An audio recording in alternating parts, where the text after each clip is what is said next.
Markets के ऊपर नजर डालें तो मोर और लेस एक रेंज के अंदर ही कामकाज कर रहा है, लेकिन हाँ रिलायंस कम्युनिकेशन को एक बार देखिए, एक बाइंग आई है रिलायंस कम्युनिकेशन के अंदर, खास तौर से करीब 1.5% का स्पाइक इसमें अभी आया है। न्यूज़ फ्लोज भी आ रहे हैं और न्यूज़ फ्लो के बीच रिलायंस कम्युनिकेशन के अंदर कुछ बाइंग आती दिखाई पड़ रही है और दिन के ऊपरी स्तरों के आसपास ही ये शेयर अभी कामकाज कर रहा है। कुछ सडन स्पाइक यहाँ पर आता दिखाई पड़ रहा है, करीब 50 रुपये 60 पैसे का हाई बना और 50-10 के स्तरों पर शेयर कामकाज कर रहा है। एक बाइंग यहाँ पे आई और साथ साथ प्रिज्म सीमेंट यहाँ पर भी कुछ एक मूव है, करीब 1.25% के आसपास की बढ़त यहाँ पर भी देखने को मिल रही है।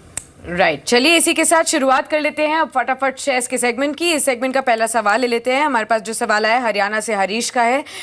इनफैक्ट एक और सवाल ले लेते हैं, बैंगलोर से अतुल जोशी का ये सवाल आया है। भूषण स्टील पर जानना चाहते हैं, 1000 शेयर्स है इनके पास, 43.30 के प्राइस पर इन्होंने खरीदारी की हुई है भूषण स्टील पर। आशीष, क्या सलाह होगी भूषण स्टील पर आपकी?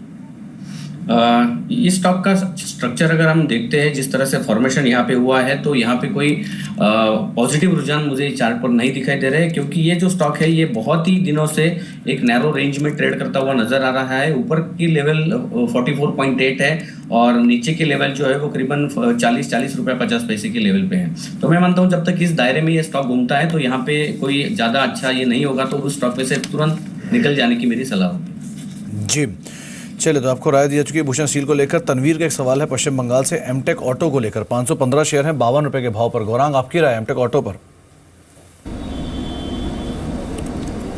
देखिए, काफ़ी कुछ नकारात्मक खबरों में जूझता हुआ ये शेयर है और परिस्थिति बहुत जल्द सुधरती हुई नज़र नहीं आती है। आपको ऐसे शेयर में निवेश करने से दूर ही रहना चाहिए। आप चाहे तो अपना जो निवेश है यहाँ से बदल सकते हैं। डिश टीवी आप ही की समूह की कंपनी है सुमित, एज अ डिस्क्लोजर हमारी कवरेज है, 116 का लक्ष्य है लंबी अवधि के नजरिए से। ऑलराइट, अगला सवाल है हमारे पास मध्य प्रदेश से सिद्धार्थ का। ये जानना चाहते हैं टाटा मोटर्स डीवीआर के बारे में। 100 शेयर्स है इनके पास, 300 के भाव पर खरीदारी की हुई है। आशीष, टाटा मोटर्स डीवीआर कैसा लगता है? होल्ड करके रखना चाहिए। अच्छा एक पॉजिटिव मोमेंटम दिखाई दे रहा है और ये मोमेंटम जो है वो अच्छे खासे वॉल्यूम के साथ आया है, तो मैं मानता हूँ कि होल्ड करें। अगर इसने 327 के ऊपर हमें क्लोजिंग बेसिस पर ये स्टॉक दिखता है तो इसका लक्ष्य मैं मानता हूँ कि करीबन 337 तक जाएगा, तो होल्ड करने की मेरी सलाह होगी। जी, तो आपको बने रहने की सलाह दी जा रही है टाटा मोटर डीवीआर को लेकर। मनीष का एक सवाल है उत्तराखंड से, मार्क्संस फार्मा को लेकर सवाल पूछा गया। 1000 शेयर है 9860 के भाव पर। गौरांग, मार्क्संस फार्मा खरीदी से आधा हो चुका है, क्या करें? देखिए, फिर से एक स्टॉक करीबन single digit, lower single digit में हुआ करता था सुमित, और फिर काफ़ी लोग यहाँ पर आकर्षित हो गए, खास करके जो छोटे निवेशक हैं। कवायद होगी कि ऐसे स्टॉक से दूर रहें। अगर यहाँ से निवेश निकालना है आपको तो निकाल करके फार्मा से ही अगर आपको कहीं पर निवेश करना है तो आप फार्मा में मेरे हिसाब से डिशमैन फार्मा में निवेश कर सकते हैं। इसके अलावा पावर क्षेत्र से जुड़ी हुई company REC, power grid distribution power, वहाँ पर आप निवेश करते हैं तो शायद आपका जो नुकसान है वो थोड़ा बहुत कम हो सकता है। जी, अगला सवाल झारखंड से संदीप का है। एलआईसी हाउसिंग फाइनेंस के बारे में जानना चाहते हैं। 448 के आसपास उन्होंने खरीदारी यहाँ पर की हुई है, 505 पर चल रहा है, तो प्रॉफिट्स में है। आशीष, अभी क्या सलाह देंगे? अभी भी मेरे होल्ड करने की सलाह होगी, क्योंकि अगर हम इस चार्ट के स्ट्रक्चर को देखते हैं तो 522 एक ऐसा लेवल है कि जो इसने बहुत बार तोड़ने की कोशिश की है और रिसेंटली इसने तोड़ा था लेकिन फिर नीचे आया है। लेकिन जिस तरह से ये भाव ऊपर गया था वॉल्यूम के साथ, तो मैं मानता हूं कि ये मोमेंटम इसमें बना रहेगा। बुल्स कोशिश कर रहे हैं कि यहाँ से इस स्टॉक को और ऊपर लेके जाए, तो डेफिनेटली होल्ड करने की सलाह होगी। और अगर ये स्टॉक हम 525 के ऊपर निकलते हुए देखते हैं तो और भी यहाँ पे खरीदारी कर सकते हैं यहाँ पे। और मैं फिलहाल इस स्टॉक के लिए जो स्टॉप लॉस रेकमेंड करूंगा वो थोड़ा डीप डाउन रेकमेंड करूंगा। 488 का स्टॉप लॉस लगाए और 527 के ऊपर और भी यहाँ पे खरीदारी की जा सकती। जी चलिए, नीतीश का एक सवाल आया है, उत्तर प्रदेश सवाल है धनलक्ष्मी बैंक को लेकर। 4900 शेयर है 29 के भाव पर। गौरांग, मर्जर एक्विजिशंस में पहला नाम आता धनलक्ष्मी बैंक का, 25 रुपये का स्तर है, क्या राय रखते हैं आप शेयर पे?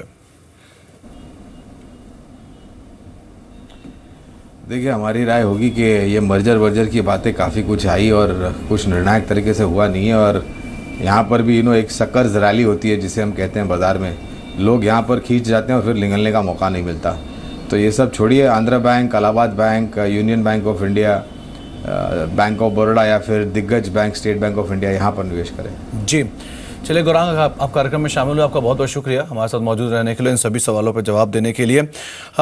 इसके अलावा आप, क्योंकि आप लगातार देख रहे हैं नीचे जो एक खबर चल रही है या फिर एक अपडेट चल रहा है कि जो प्रमोटर्स हैं उनकी साल भर की कमाई और सालाना टर्नओवर से ऊपर, यानी कि कई ऐसे प्रमोटर हैं जिनकी साल भर की कमाई या फिर सैलरी तो अपनी जगह है, लेकिन उनके पास इनकम का एक और सोर्स है और वो सोर्स बहुत स्ट्रांग है, इतना स्ट्रांग है कि किसी छोटी मोटी कंपनी को उस सोर्स के जरिए ही केवल वो खरीद सकते हैं। शुरुआत करते हैं। सबसे पहला नाम मुकेश अंबानी का। 2 रिलायंस इंडस्ट्रीज के चेयरमैन और साथ साथ कई बोर्ड्स के अंदर डायरेक्टर भी हैं, लेकिन डिविडेंड के तौर पे ही मुकेश अंबानी को 2016 में महज 1538 करोड़ रुपए की कमाई हुई है, 2015 में 1465 करोड़ रुपए की और 2014 में 1392 करोड़ रुपए की, यानी अगर इन तीनों को जोड़ दें तो करीब करीब 4000 करोड़ रुपए की कमाई महज 3 साल के अंदर मुकेश अंबानी को हुई। यानी कोई भी एक छोटी या फिर मध्यम मिड कैप कंपनी तक को खाली अपने डिविडेंड के आधार पर ही खरीद सकते हैं। तो ये पहला नाम है मुकेश अंबानी, जो कि देश के दिग्गज कंपनियों के चेयरमैन भी हैं और साथ साथ डिविडेंड के तौर पर ही करीब करीब 4000 करोड़ रुपये 3 साल के तौर में कमाए हैं। गौतम अदानी 161 करोड़ रुपए इस साल उनको डिविडेंड के तौर पर मिला है। 2015 में 243 करोड़ रुपए और 2014 में 232 करोड़ रुपए। हालांकि डिविडेंड का फिगर गिरा जरूर है, उसकी वजह है क्योंकि सरकार ने टैक्स लगा दिया डिविडेंड के ऊपर, लेकिन अदरवाइज इन 3 साल को ही अगर आप देखें तो करीब करीब 600 करोड़ रुपए का डिविडेंड उन्हें महज 3 साल के अंदर मिला है और ये टैक्स फ्री इनकम उनकी हुई है। तो एक और आंकड़ा आपके सामने है उनकी बाकी कंपनियों से, चाहे Adani power, Adani transmission, Adani enterprises, Adani port, इन सब के डिविडेंड को मिला के ये आंकड़ा निकाला गया है। इसके अलावा डीएलएफ के प्रमोटर केपी सिंह, उनकी कमाई 267 रुपए पर कांस्टेंट है। पिछले 3 सालों से लगातार कंपनी 2 रुपए का डिविडेंड दे रही है और 75% जो हिस्सेदारी है प्रमोटर होल्ड करते हैं इस कंपनी के अंदर। एक स्ट्रांग होल्डिंग प्रमोटर की है, तो लगातार 267 करोड़ रुपए का एक टैक्स फ्री डिविडेंड इनकम उनको होती आई है और इसके आधार पर देखिए तो करीब करीब 700 करोड़ रुपए के आसपास की कमाई पिछले 3 साल में उनको मिल चुकी है। तो ये किसी भी छोटी या किसी भी मध्यम कंपनी को खरीदने के लिए बहुत बड़ी रकम है। 700 करोड़ रुपए की रकम आसानी से उनको मिली है और पिछले 3 सालों के दौरान उन्होंने ये डिविडेंड के तौर पर उनको रकम मिली है। कुछ और प्रमोटर्स के ऊपर भी नजर डालते हैं जहां पर डिविडेंड की इनकम काफी स्ट्रांग होते हुए दिखाई पड़ी है। सिद्धार्थ लाल 6 लाख रुपए की इनकी सालाना सैलरी है आयशर मोटर्स के अंदर, लेकिन जो डिविडेंड का फिगर है वो आपके सामने है। 149 करोड़ रुपए का डिविडेंड इस साल में उनको मिला है। 100 रुपए डिविडेंड इस बार आयशर ने दिया है। 50 करोड़ का डिविडेंड पिछली बार दिया था, तो करीब 74 करोड़ रुपए उनकी कमाई पिछले साल थी और रफली 44 करोड़ रुपए की कमाई 2014 में थी। तो 3 सालों के दौरान ही अगर उनकी कमाई देखें तो करीब करीब 300 करोड़ रुपए बतौर डिविडेंड उनको मिल चुकी है। तो ये एक और ऐसा नाम है इंडस्ट्री में जिस तरह कंपनी में टर्न अराउंड हुआ है, जिस तरह की तेजी आई है और डिविडेंड स्ट्रांग दे रहे हैं, उस हिसाब से कंपनी के प्रमोटर की भी स्ट्रांग हिस्सेदारी है। हर्ष मारीवाला मारिको के चेयरमैन है। करीब 192 करोड़ रुपए की कमाई डिविडेंड के तौर पर इनको मिली है 2016 के दौरान। 2015 में 134 करोड़ और करीब करीब 173 करोड़ की कमाई उनको 2014 में हुई, यानी कि 3 साल के दौरान करीब 400 से 500 करोड़ रुपए कमाई हुई होगी, जो कि किसी भी छोटी या फिर मझौली कंपनी को खरीद के लिए पर्याप्त है।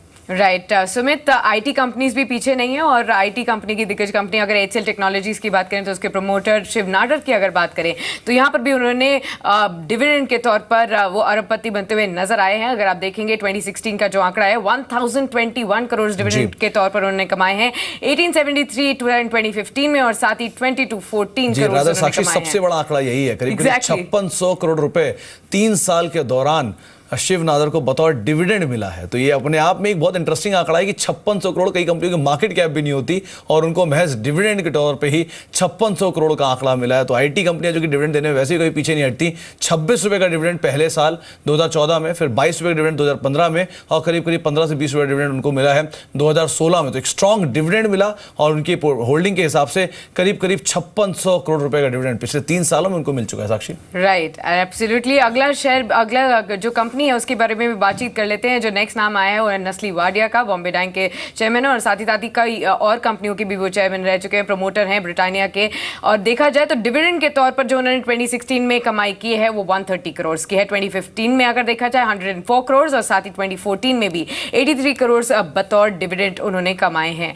तो काफी ह्यूज जो रेवेन्यूज है इनके डिविडेंड के तौर पर ही आते हैं। तो प्रमोटर, ये एक इंटरेस्टिंग आंकड़ा आपके सामने हमने रखा है। कई दिग्गज प्रमोटर देश के जो हैं उनके सामने अगर महज डिविडेंड की ही इनकम देखें तो करीब 4 से 5 हजार करोड़ रुपए तक की डिविडेंड इनकम 3 साल के दौरान उन्होंने कमाई है।